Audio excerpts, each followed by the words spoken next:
Global EV sales surged to a record high in 2024, selling 3.5 million more units than the previous year. Sri Lanka's president heads to China ahead of its first national budget as he aims to boost ties with major powers. And we look at the global cost of obesity as it's estimated to hit $4.3 trillion over the next 10 years. Hello, I'm Taiba Aydin with the latest business and finance news here on TRT World.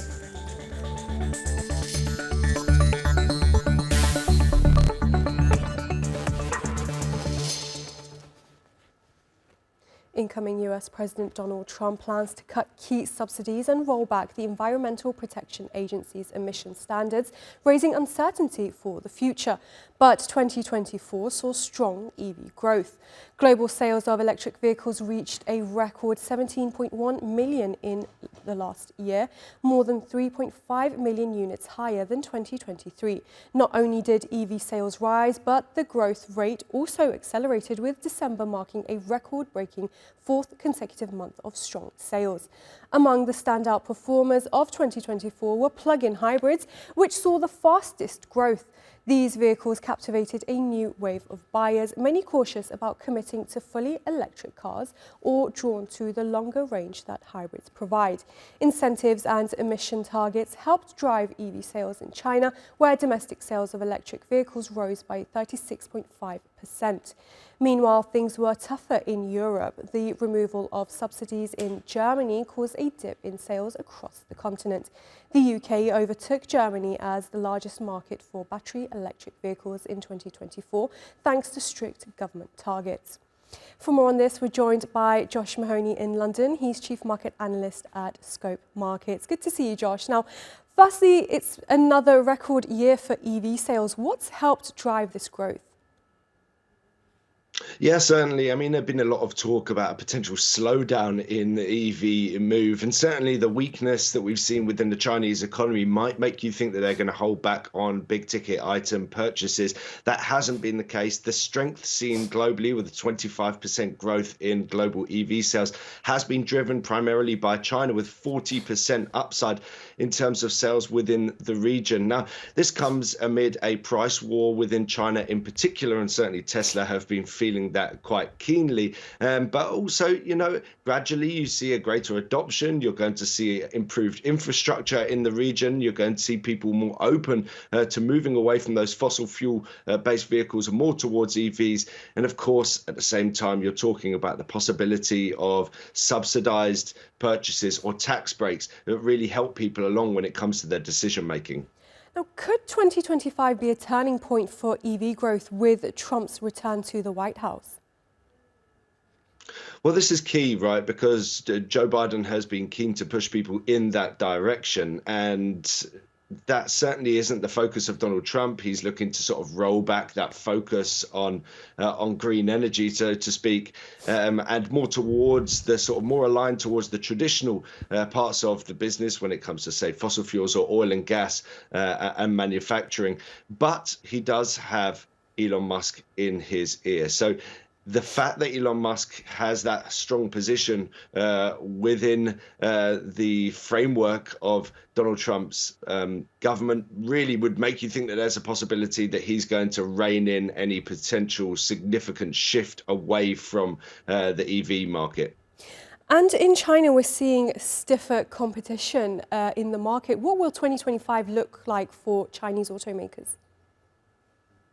Yeah, well, like I said, I mean, the last year has been characterized by a pretty aggressive price war in China. And I think there's likely to be a continued focus on relatively affordable products as we go forward. Certainly, the Chinese economy isn't out of the woods as things stand. And so they're going to need to continue to create cars that are going to be attractive to the majority of people within the country. That will have knock-on impacts. Now, certainly here in Europe and over in the US, there's a fear that even if they add sort of tariffs onto Chinese imports, those Chinese companies, the likes of BYD and the like, are just going to set up factories in Europe or in Mexico and ship into the region and bypass the tariffs that way. So the ability to see more sort of Chinese brands around the world could be key over the course of the coming year and could really shift the EV landscape. All right, Josh Mahoney, Chief Analyst at Scope Markets. Thank you very much as always. Now, Sri Lanka's President Anura Dissanayake is visiting China, its largest bilateral lender. This comes a month ahead of his first national budget. It's also his second foreign trip after visiting India. The focus will be on how he handles relations with major powers and the impact on Sri Lanka's development. China accounts for more than half of Sri Lanka's $14 billion debt borrowed from other governments. At the time, the island defaulted on its sovereign debt in 2022 when Colombo ran out of foreign exchange to pay for essentials. Sri Lanka is likely to seek more financial assistance from Beijing. Dissanayake has already endorsed a $2.9 billion four-year IMF bailout loan program and plans to maintain high taxation to shore up state revenue. His government concluded a restructuring of both bilateral loans and international sovereign bonds last month, ending its bankrupt status. Sri Lanka finds itself at the heart of a geopolitical tug-of-war between China and India. In a public assurance to Indian Prime Minister Narendra Modi, Dissanayake assured India that Sri Lanka would not allow its territory to be used against its security interests. Yet this commitment could be tested as Colombo wrestles with the pressures of economic dependence on Beijing, especially in the controversy surrounding Chinese research vessels docking at its ports. For more on this, we're joined by Jahan Perera in Colombo. He's the Executive Director of the National Peace Security of Sri Lanka. Good to have you on the programme with us. Now, President Anura Dissanyake's visit to China comes just a month before his first national budget. Do you think this timing is strategic or coincidental? I think it is really coincidental because about 2 weeks ago, the president visited India. And this visit to China was discussed at that time. I don't think it has anything to do with the budget itself. But of course, Sri Lanka will be hoping, and the president will be hoping, that he has good news to offer the people when he comes up with his first budget. Because so far, in the 3 months that the president has been in power, there has been no significant concessions made to the people. Because after Sri Lanka went bankrupt and had to go in for the IMF bailout package, there have been very severe tax increases and price increases, which have continued, which the president promised in his election campaign to reduce. But he has not done that so far, perhaps because he is constrained by the limited resources he has. So any support, any extra things material assistance he can get from China will be very much welcome, especially if it generates income and brings in revenue to the country. Now, this upcoming budget will likely include austerity measures, tax hikes and energy subsidy cuts, which are in line with the IMF agreement. What impact is this likely to have on everyday Sri Lankans? Well, already the situation is very dire for most Sri Lankans. Poverty has gone up, doubled from 13 to over 25%. And but a certain class of people are doing well. For instance, this Christmas celebrations were done in a very high-scale way, but that was in Colombo. It was limited to Colombo. So people are actually suffering very much, and they will be looking very much for some reductions in prices, reductions in taxes. But the question is whether the government can do that, because it has promised the IMF to meet certain revenue targets and reduce its expenditures. So therefore, if there is some extra resources going to come in from a big potential donor like China or lender like China, that would be welcome. All right, we will have to leave it there. Jahan Perera, Executive Director of the National Peace Council of Sri Lanka. Thank you very much for your time. Thank you.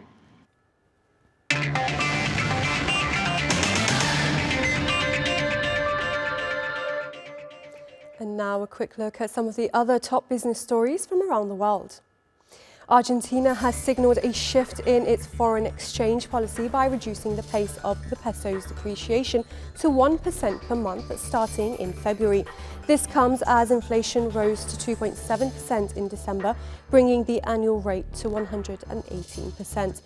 The decrease in inflation marks one of President Milei's key achievements since taking office in late 2023. South Korea's unemployment rate rises as political turmoil hits the economy. The rate surged to 3.7% in December, up from 2.7% the previous month, reaching its highest level since June 2021. This rise comes amid a sharp decline in consumer and business confidence, the largest drop since the COVID-19 pandemic. The US has banned 37 Chinese firms over alleged forced labor and human rights abuses against Uyghurs in China's Xinjiang region. Washington officials claim that internment camps have been established for Uyghurs and other minorities. This decision targets companies in the textile, mining and solar sectors, but China has denied the allegations. And Meta has announced it will cut 3,600 employees, about 5% of its workforce, in performance-based reductions. CEO Mark Zuckerberg says the move aims to raise performance standards and strengthen the talent pool. The decision comes amid broader changes, including ending US fact-checking and easing content moderation. Is a serious, costly chronic disease. Over the years, it's become more common, particularly among children, with experts warning how it poses a threat to global health. A 2022 study in the Lancet Medical Journal showed that more than 1 billion people to be obese. That's more than double the number it was in 1990 among adults and 4 times more among children. The World Obesity Atlas predicts more than 4 billion people will be obese by 2035. In the United States, the Centers for Disease Control says the number of obese adults has nearly tripled in 50 years. Studies show obesity is negatively associated with a person's productivity, resulting in less contribution to the economy. In fact, the World Obesity Atlas says that by 2035, the global economic impact of obesity will reach $4.32 trillion a year. The CDC says obesity-related healthcare costs the US an estimated $173 billion a year, while the EU says member states spend almost 7% of their budgets treating health conditions related to obesity. That's about $71 billion.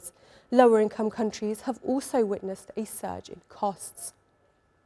Scientists are creating solutions to this growing problem. In the US, researchers at the University of Colorado have created a vaccine that makes the body immune to gaining fat.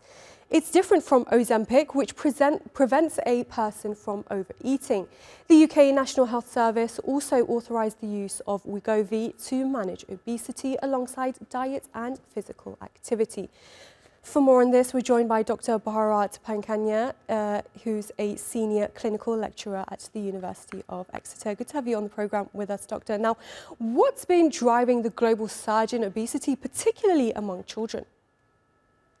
So this is very multifactorial. It is no one item.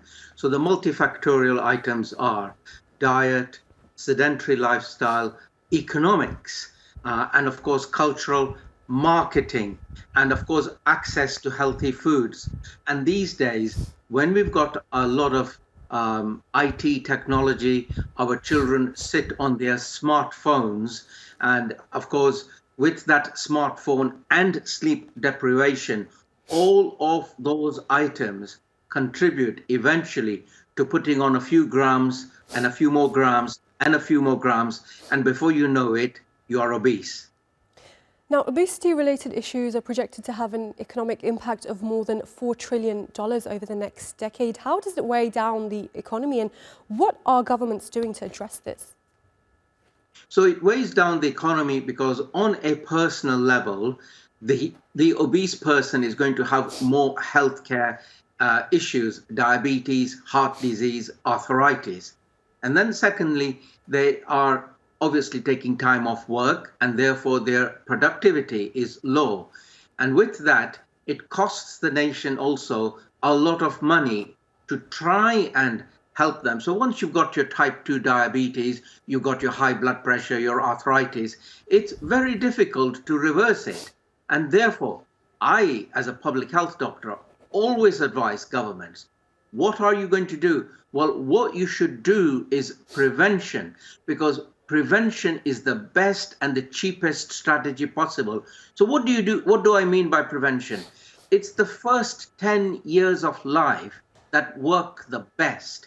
In other words, portion control, healthy eating, exercise, and good sleep.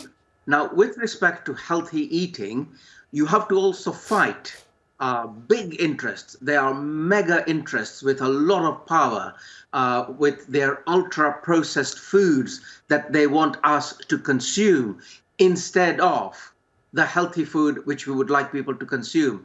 So governments should also invest in subsidizing healthier foods, because after all, in a roundabout way, we are subsidizing the highly processed food manufacturers in any case through extra healthcare costs to us. And we are hearing of new medical advancements like vaccines and drugs recently. What role do these play in combating obesity? They have a role. Without a doubt, they have a role. But I must refer back to the better strategy, which is you set the prevention controls in place, and therefore you stop your population from becoming obese and needing these drugs. Having said that, some of these drugs are a breakthrough, and they will work used properly, because they are basically resetting your brain's demands that you want food. But better than that, prevention is a better strategy. But if you need to use those drugs, they are going to work in that population for which it is meant to be. Okay, Dr. Bharat Pankania from the University of Exeter, thank you very much for your insights. You're welcome. Now, with less than a week to the inauguration of Donald Trump as the 47th President of the United States, many in Ukraine are worried. This sentiment is shared in the country's southern port city of Odessa, where residents are bracing for fresh Russian attacks. TRT World's Hassan Abdullah has more. At a cafe in Ukraine's southern city of Odessa, Sergei Kazanchuk is trying to rebuild his life. The 28-year-old was a soldier and fought the Russians in Kherson. He was severely injured and had to leave the military. We started the liberation from Snihurivka. We drove through villages and encountered minefields. Suddenly we were ambushed and many of us were wounded. My condition was the worst. They sent a helicopter for my evacuation. I was bleeding profusely until I passed out. I woke up in intensive care in Odessa. The cafe has been set up by Alexander Slavsky, himself a veteran and currently a member of the Odessa City Council. He says this is a space for veterans. They can socialize and find psychological support. It's also a platform to raise awareness and funds for Ukrainian soldiers on the front lines. But Slavsky is worried that his city could face major attacks this week. I'm really afraid that they will continue to shell us. They could send missiles to destroy the power supply system, the heating system, or important utilities. Our enemy Russia has adopted this tactic. Since November last year, repeated Russian strikes on Odessa have killed or injured more than 150 civilians. Ukrainian officials say they need more air defense systems and military hardware. Some say the US hasn't done enough for Ukrainian victory.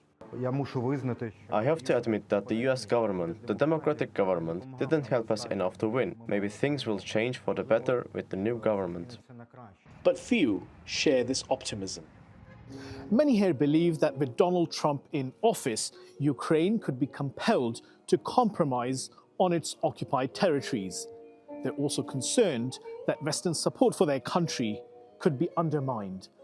But despite that, they say they are determined to fight on. Hassan Abdullah, TRT World, Odessa.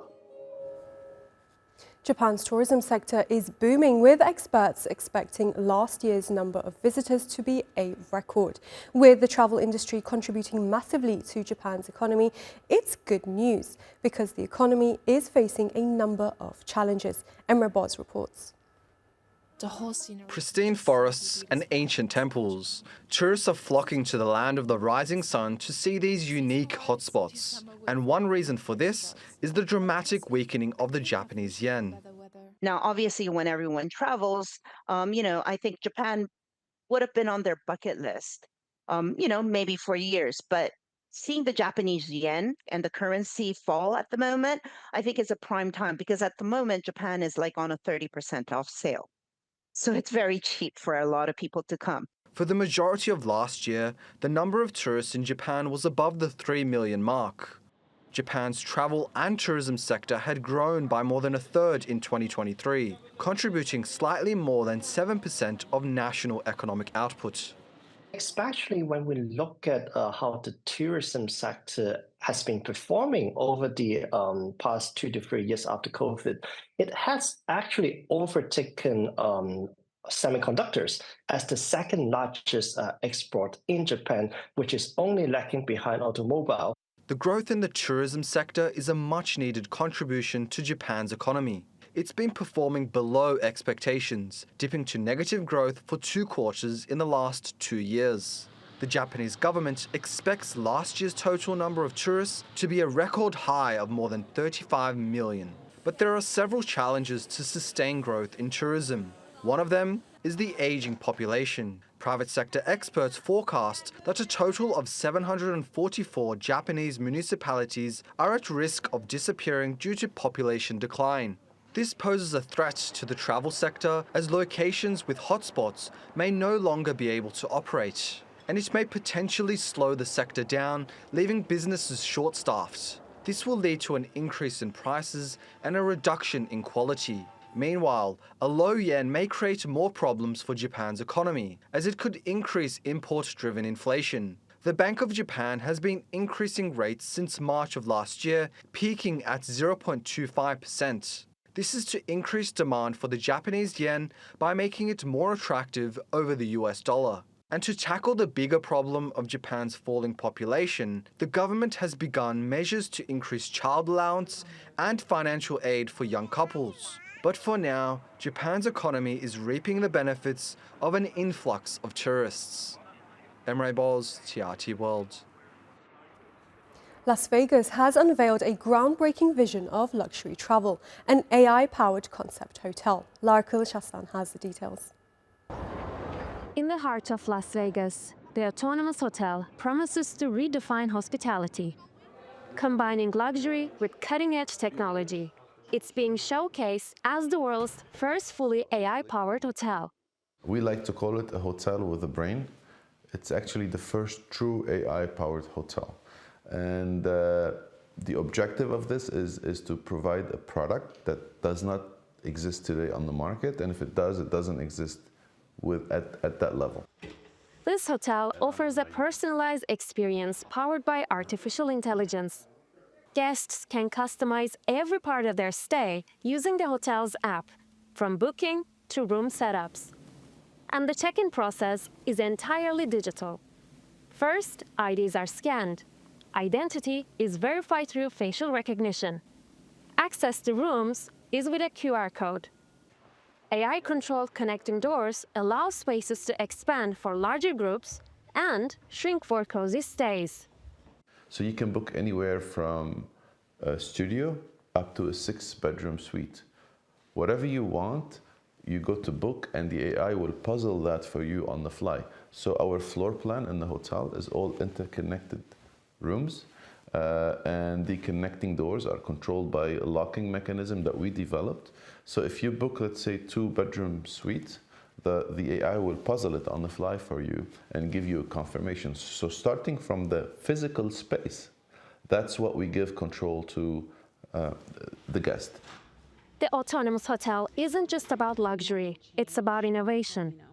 Visitors can request items like towels or meals through their phones and room panels. It also offers travelers the benefit of technology while lowering costs.